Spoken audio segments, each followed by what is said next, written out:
Maka sekarang kita akan mendapat suntikan energi dari teman-teman muda dari IPB, UI, dan UNJ. Masing-masing 5 menit karena UI berdua share 2,5 menit, 2,5 menit. Dari IPB dulu boleh.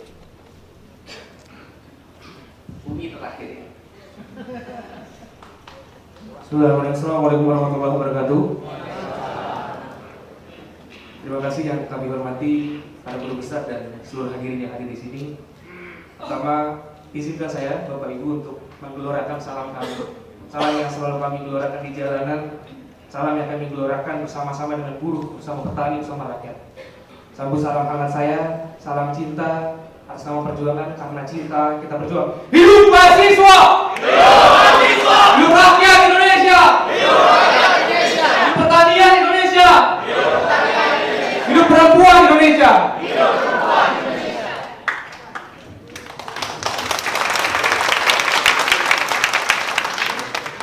Hari ini saya turut prihatin, saya turut bersedih melihat bangsa ini semakin hari semakin tidak jelas arahnya kemana. Pemerintah hari ini tidak becus mengurus negara, ugal-ugalan hingga bangsa ini semakin sekarat. Dan pemerintah harus segera bangun dari mimpi buruknya, dari tidur lelapnya, agar bangsa ini tidak jadi hancur. Guru besar kami sudah mengatakan dengan seksama, dengan tempo juga yang singkat, tegas, berarah, sumber juga yang jelas, tapi sama sekali tidak mendapat respon yang baik. Kemudian kepada siapa mereka harus mendengar? Kepada siapa mereka harus berpihak? Kepada siapa mereka menjalankan amanat konstitusi ini selain kepada rakyat? Bapak Ibu semuanya, bangsa ini 78 tahun merdeka, usia yang cukup tua. Tapi dengan hari ini, sampai dengan hari ini, bangsa ini masih belum menjadi negara maju. Banyak PR-PR yang harus dilakukan oleh pemerintah.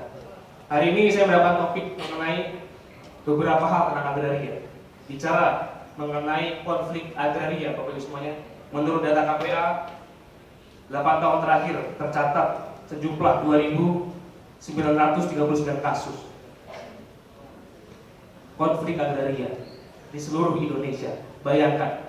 Izin bercerita sedikit Bapak Ibu semuanya. Saya adalah mahasiswa yang tumbuh besar dari keluarga petani. Bapak saya petani, kakek saya petani, mungkin kakek bibi saya juga petani, tapi saya kurang mengenalnya. Seluruh badan saya di sini adalah keringat petani. Saya hadir di sini atas nama petani.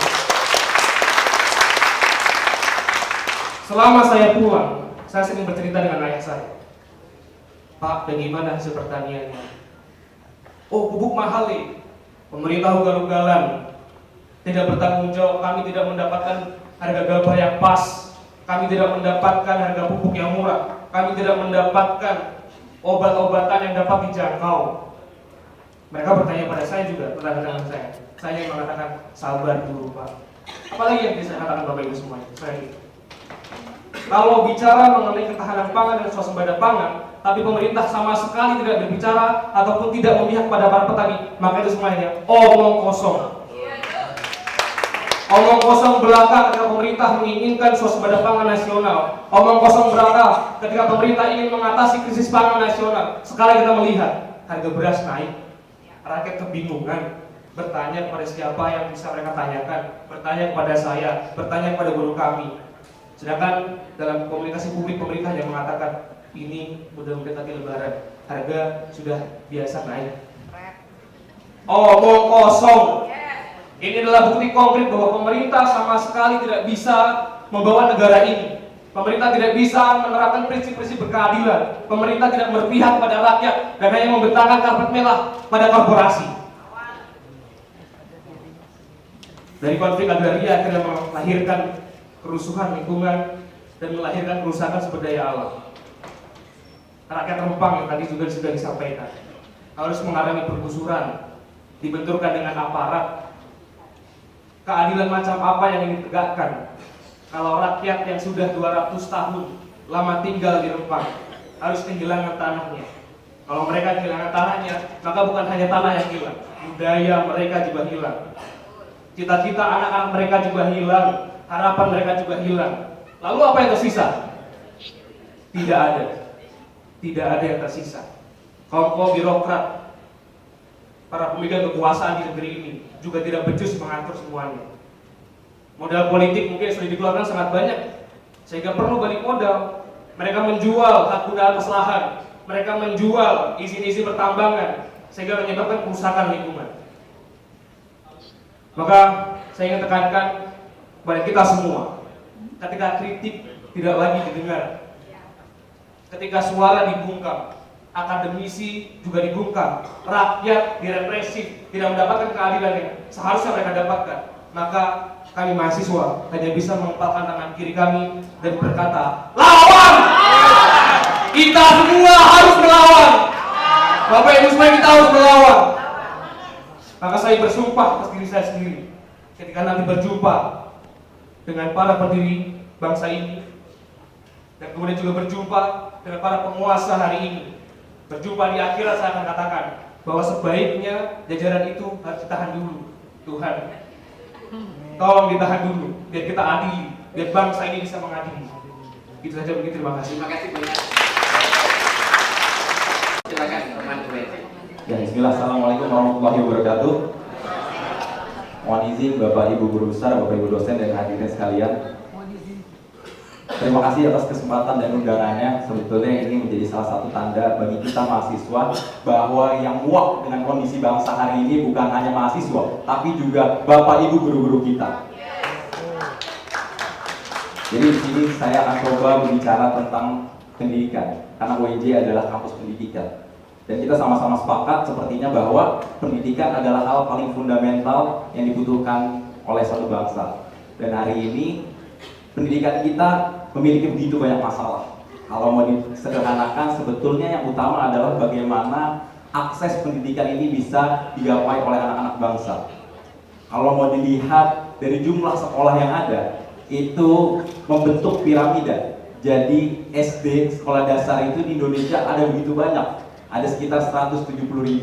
Tapi bangku sekolah SMA itu hanya ada sekitar 40.000. Maka jangan heran kalau banyak anak-anak yang putus sekolah, kalau banyak sikut-sikutan antar sesama murid untuk mendapatkan bangku sekolah. Belum lagi universitas negeri yang ada di Indonesia yang dikelola oleh pemerintah.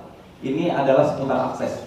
Beberapa waktu lalu saya berkunjung ke Kepulauan Seribu dan melihat ada satu sekolah dasar, ada satu sekolah menengah pertama, tapi tidak ada satu sekolah menengah atas. Ketika saya tanya, di mana SMA-nya? SMA-nya ada di pulau lain yang lebih besar. Sungguh miris. Jadi anak-anak yang ingin sekolah SMA itu harus naik perahu ke pulau yang lebih besar, dan juga mereka menginap di sana dan pulang setiap minggunya. Ini masih di Jakarta, di Pulau Seribu. Apa kabar yang ada di pelosok negeri kita? Sangat miris. Dan juga salah satu utama yang menjadi hal yang harus diperhatikan adalah komersialisasi pendidikan. Kita tahu bahwa institusi pendidikan tugas utamanya adalah mendidik dan mencerdaskan bangsa. Namun hari ini begitu banyak institusi yang dipangkas, bahkan dihilangkan bantuannya, bantuan dana dari pemerintah, dan mau tidak mau hal ini menjadikan institusi itu harus mencari dana. Jadi fokusan utama mereka bukan lagi untuk mencerdaskan anak bangsa, tapi adalah mencari dana, ya, dan biasanya yang menjadi korban adalah mahasiswa ataupun orang-orang yang ingin mengenyam pendidikan itu sendiri. Dan kita sama-sama lihat hari ini bahwa rendahnya pendidikan Indonesia, masyarakat Indonesia sedang dieksploitasi. Kalau misalkan pendidikan masyarakat Indonesia ini memang betul-betul bagus, seharusnya yang mereka minta kepada pemerintah adalah pendidikan yang layak, hukum yang berkuasa di atas kekuasaan. Namun nyatanya hari ini yang diminta oleh masyarakat adalah makan siang gratis. Sungguh miris. Dan yang jadi hal yang harus diperhatikan adalah suara akademisi, orang-orang intelektual hari ini nampaknya sudah sama sekali tidak dihargai. Guru besar yang dengan gelombang pernyataan sikapnya dari berbagai universitas dianggap partisan. Sakit hati betul kami sebagai mahasiswa yang kenal betul dengan guru-guru kami. Muak, kami sudah marah. Dan juga kami kira mahasiswa, kami kira pemerintah itu ugal-ugalan dalam kebijakan adalah puncaknya ketika meloloskan Gibran di Mahkamah Konstitusi. Namun ternyata faktanya itu baru permulaan. Ada ugal-ugalan yang lainnya.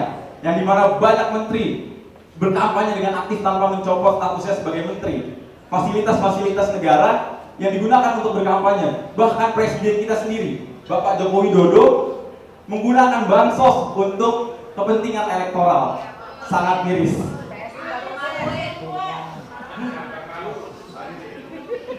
Dan apa yang mereka lakukan saat kita bersuara, saat kaum akademisi bersuara, mereka tidak mendengar kita semua. Dan dengan ini saya rasa sudah betul keputusan mahasiswa pada aksi tahun 2022 di gedung DPR, kita secara simbolis menyerahkan pembersih telinga kepada anggota DPR kita karena memang mereka sudah tidak bisa mendengar suara-suara kita.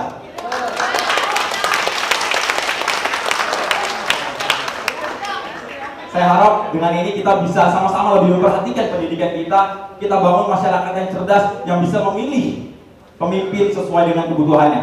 Mungkin itu yang bisa saya sampaikan. Mohon maaf jika ada salah-salah kata, mohon maaf jika ada kebenaran yang saya sampaikan tapi menyakiti hati salah satu pihak. Karena sejatinya panggung kita mahasiswa bukan di sini. Panggung kita mahasiswa adalah di jalanan bersama dengan rakyat. Hidup mahasiswa! Hidup rakyat Indonesia! Hidup perempuan Indonesia! Terima kasih. Assalamualaikum warahmatullahi wabarakatuh. Teman UI berdua bersama-sama, masing-masing boleh memegang mic. Masing-masing boleh memegang mic. Dan berdampingan saja berdiri.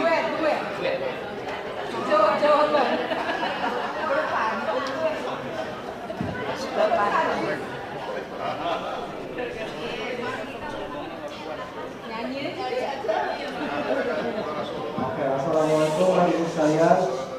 Saya agak minder berdiri di hadapan para guru besar, mungkin izin Prof. Tuti dan Prof. Tulis. Kalau salah-salah mohon dikoreksi.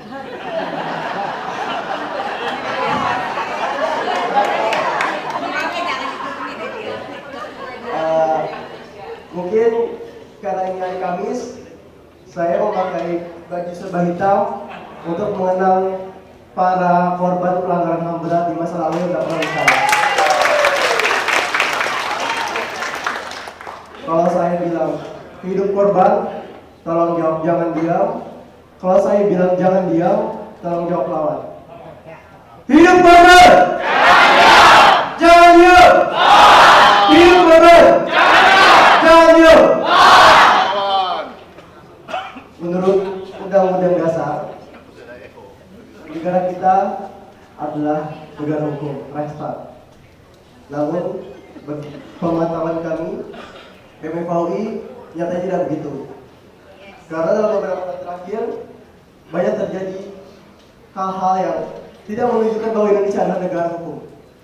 Misalnya, di Wadas dan di Rempang, dan kasus-kasus perampasan ruang hidup lainnya, di mana aparat digunakan untuk merampas, bahkan anak kecil ditembak gas air mata sampai trauma untuk sekolah. Di mana otak para pemerintah? Kedua, pemungkaman rakyat sipil dan para aktivis. Mungkin ini banyak. Mungkin dari baru-baru ini ada Pak Tadi Pakro, ada Pak Haris yang dibungkam melalui slide ataupun dengan pemidanaan, kriminalisasi dan sebagainya karena mengkritik pemerintah, karena mengkritik kebijakan pemerintah. Yang ketiga, pembentukan hukum nasional benar. Kita bisa lihat pembentukan hukum di negeri ini dibentuk secara ugal-ugalan. Mulai dari revisi UU KPK, lalu ada UU Cipta Kerja, ada RKUHP, dan lain sebagainya. Mungkin saya akan mengutip salah satu kutipan dari Prof. Herman Ajabuluk, salah satu guru besar Fakultas Hukum Universitas Indonesia. Hukum itu tidak selalu tegak, sekali runtuh. Karena ia tergantung pada tingkah laku manusia. Tugas kita adalah tegakkan ketika runtuh, berdirikan ketika rubuh. Kami, BMFAUI, akan selalu siap untuk menegakkan hukum dan mendirikan hukum itu sendiri. mungkin kejadian akhir-akhir ini kita bisa melihat terutama terduga penjahat HAM yang menjadi Presiden Republik Indonesia, calon Presiden Republik Indonesia. Lalu ada anak Presiden yang mengacak-acak konstitusi dan menjadi calon wakil presiden dan menjadi pasangan calon presiden.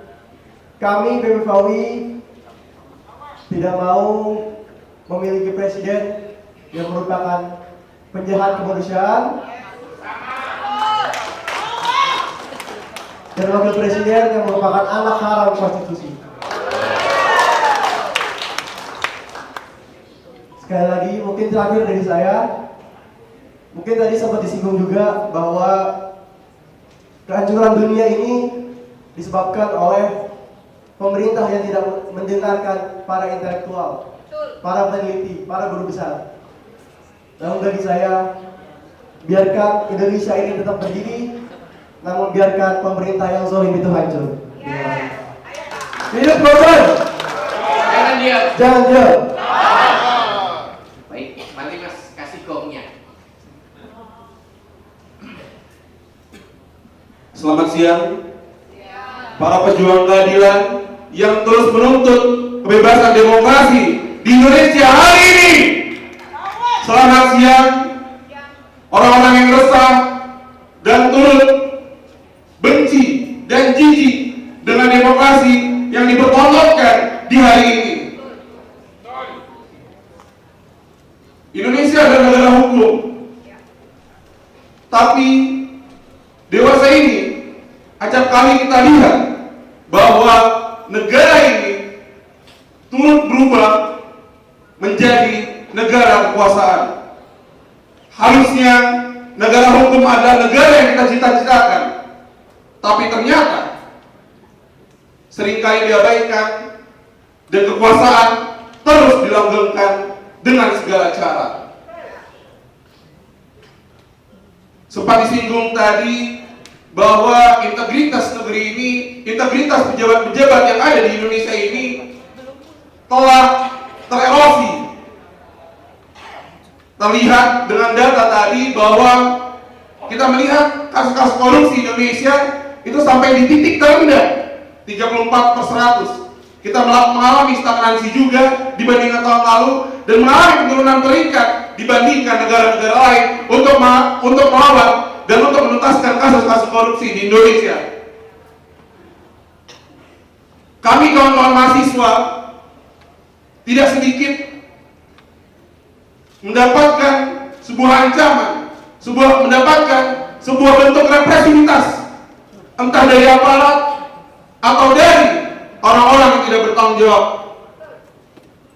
Bulan lalu, saya ingat betul ada teman-teman kami yang sedang mengkonsolidasikan sebuah gerakan harus didatangi oleh teman-teman, oleh orang-orang yang tidak bertanggung jawab, preman-preman yang kami rasa mereka adalah suruhan-suruhan dari orang-orang yang ingin merusak demokrasi di Indonesia hari ini. Lawan!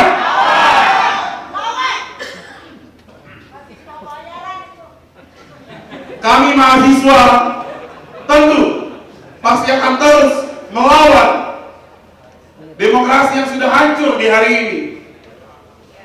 Kebebasan berpendapat di Indonesia hari ini telah menyentuh titik yang cukup rendah. Kami resah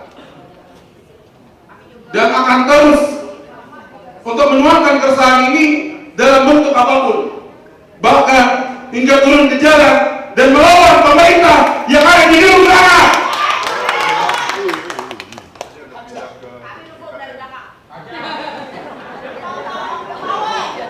Terima kasih semuanya. Mari kita jalankan, mari kita gaungkan semangat untuk melawan sebuah hal-hal yang tidak lagi baik di Indonesia, dan mari kita gaungkan kembali semangat demokrasi di Indonesia hari ini. Terima kasih.